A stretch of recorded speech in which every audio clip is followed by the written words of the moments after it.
True. Nervous. Very, very dreadfully nervous I had been and am. But why will you say that I'm mad? The disease had sharpened my senses, not destroyed, not dulled them. Above all was the sense of hearing acute. I'd heard all things in heaven and in the earth, and I heard many things in hell. How then am I mad? Hearken and observe how healthily, how calmly I can tell you the whole story. It's impossible to say how first the idea entered my brain, but once conceived, it haunted me day and night. Object there was none, passion there was none. I loved the old man. He had never wronged me. He had never given me insult. For his gold I had no desire. I think it was his eye. Yes, it was this. He had the eye of a vulture, a pale blue eye with a film over it. Whenever it fell upon me, my blood ran cold. And so by degrees, very gradually, I made up my mind to take the life of the old man, and thus rid myself of the eye forever. Now this is the point. You fancy me mad. Madmen know nothing, but you should have seen me. You should have seen how wisely I proceeded, with what caution, with what foresight, with what dissimulation I went to work. I was never kinder to the old man than during the whole week before I killed him. And every night, about midnight, I turned the latch of his door and opened it, oh so gently. And then, when I made an opening sufficient for my head, I put in a dark lantern, all closed, so that no light shone out. And then I thrust in my head. Oh, you would have laughed to see how cunningly I thrust it in. I moved it slowly, very, very slowly, so that I might not disturb the old man's sleep. It took me an hour to place my whole head within the opening so far that I could see him as he lay upon his bed. Would a madman have been so wise as this?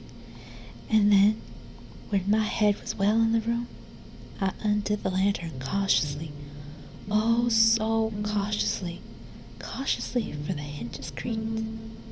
I undid it just so much that a single thin ray fell upon the vulture eye. And this I did for 7 long nights, every night just at midnight, but I found the eye always closed, so it was impossible to do the work. For it was not the old man who vexed me, but his evil eye. And every morning, when the day broke, I went boldly into the chamber, and I spoke courageously to him, calling him by name in a hearty tone, and inquiring how he passed the night. So you see, he would have been a very profound old man indeed to suspect that every night, just at 12, I looked in upon him as he slept. Upon the 8th night, I was more than usually cautious in opening the door. A watch's minute hand moves more quickly than did mine.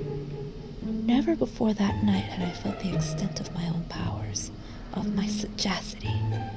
I could scarcely contain the feelings of triumph. To think that there I was, opening the door little by little, and he not even to dream of my secret deeds or thoughts. I fairly chuckled at the idea, and perhaps he heard me, for he moved on the bed suddenly as if startled. Now you may think that I drew back, but no. His room was as black as pitch with the thick darkness, for the shutters were close fastened through fear of robbers. And so I knew that he could not see the opening of the door, and I kept pushing it on steadily. I had my head in, and I was just about to open the lantern when my thumb slipped on the tin fastening, and the old man sprang up in bed, crying out, "Who's there?" I kept quite still and said nothing. For a whole hour, I did not move a muscle. And in the meantime, time, I did not hear him lie down. He was still sitting up in the bed listening, just as I have done, night after night, hearkening to the death watches in the wall. Presently I heard a slight groan, and I knew it was the groan of mortal terror. It was not a groan of pain or grief. Oh no, it was the low, stifled sound that arises from the bottom of the soul when overcharged with awe. I knew the sound well. Many a night, just at midnight, when all the world slept, it has welled up in my own bosom, deepening with its dreadful echo the terrors that distracted me. I say I knew it well. I knew what the old man felt, and I pitied him, though I chuckled at heart. I knew that he had been lying awake ever since the first slight noise when he had turned in the bed. His fears had been ever since growing upon him. He had been trying to fancy them causeless, but could not. He had been saying to himself, "It's nothing but the wind in the chimney. It is only a mouse crossing the floor," or "It's merely a cricket that has made a single chirp." Yes, he had been trying to comfort himself with these suppositions, but he found all in vain. All in vain, because death, in approaching him, had stalked with his black shadow before him and enveloped the victim. And it was the mournful influence of the unperceived shadow that caused him to feel, though he neither saw nor heard, to feel the presence of my head within the room. When I had waited a long time, very patiently without hearing him lie down, I resolved to open a very, very little crevice in the lantern. So I opened it. You cannot imagine how stealthily, until at length a simple dim ray like the thread of a spider shot out of the crevice and fell full upon the vulture eye. It was open, wide open, and I grew furious as I gazed upon it. I saw it with perfect distinctness, all a dull blue with a hideous veil over it that chilled the very marrow in my bones. I could not see anything else of the old man's face or person, for I had directed the ray, as if by instinct, precisely upon the damned spot. And have I not told you that what you mistake for madness is but an over-acuteness of the sense? Now I say, there came to my ears a low, dull, quick sound, such as a watch makes when enveloped in cotton. I knew the sound well, too. It was the beating of the old man's heart. It increased my fury, as the beating of a drum stimulates the soldier into courage. But even yet I refrained and kept still. I scarcely breathed.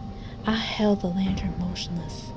I tried how steadily I could maintain the ray upon the eye. Meantime, the hellish tattoo of the heart increased.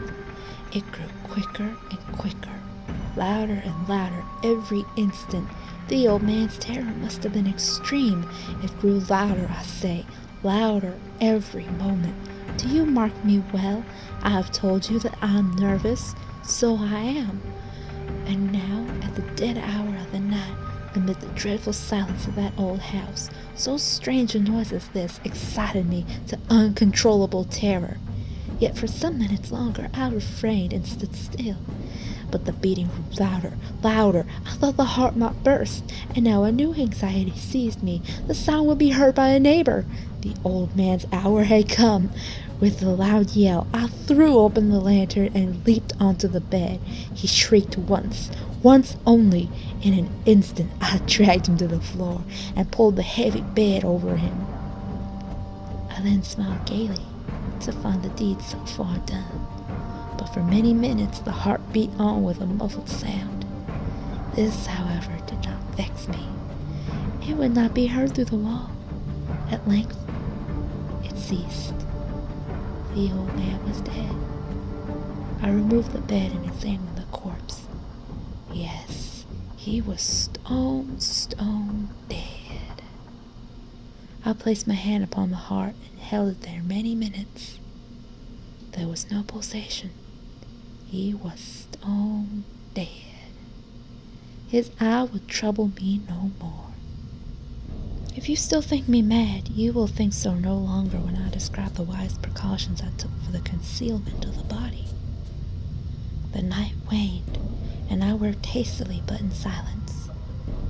First of all, I dismembered the corpse. I cut off the head and the arms and the legs.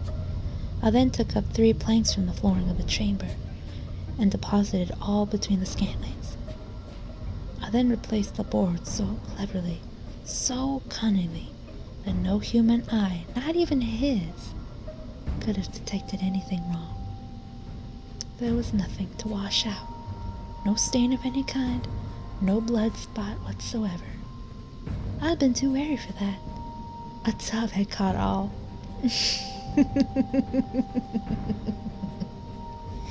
When I made an end of these labors, it was 4 o'clock, still dark as midnight. As the bell sounded the hour, there came a knocking at the street door. I went down to open it with a light heart, for what had I now to fear? There entered 3 men who introduced themselves with perfect suavity as officers of the police. A shriek had been heard by a neighbor during the night. Suspicion of foul play had been aroused. Information had been lodged at the police office, and they, the officers, had been deputed to search the premises. I smiled, for what had I to fear? I bade the gentleman welcome. The shriek, I said, was my own in a dream. The old man I mentioned was absent in the country. I took my visitors all over the house. I bade them search well. I led them at length to his chamber. I showed them his treasures, secure and undisturbed. In the enthusiasm of my confidence, I brought chairs into the room and desired them to rest from their fatigues, while I myself, in the wild audacity of my perfect triumph, placed my own seat upon the very spot beneath which reposed the corpse of the victim. The officers were satisfied. My manner had convinced them. I was singularly at ease. They sat, while I answered cheerfully. They chatted of familiar things, but ere long, I felt myself getting pale and wished them gone. My head ached, and I fancied a ringing in my ears. But they sat and still chatted. The ringing became more distinct. It continued and became more distinct. I talked more freely to get rid of the feeling, but it continued and gained definiteness, until at length I found that the noise was not within my ears. No doubt I grew very pale, but I talked more fluently and with a heightened voice. Yet the sound increased, and what could I do? It was a low, dull, quick sound. Much such a sound as a watch makes when enveloped in cotton. I gasped for breath, and the officers heard it not. I talked more quickly, more vehemently, but the noise steadily increased. I rose and argued about trifles in a high key and with violent gesticulations, but the noise steadily increased. Why would they not be gone?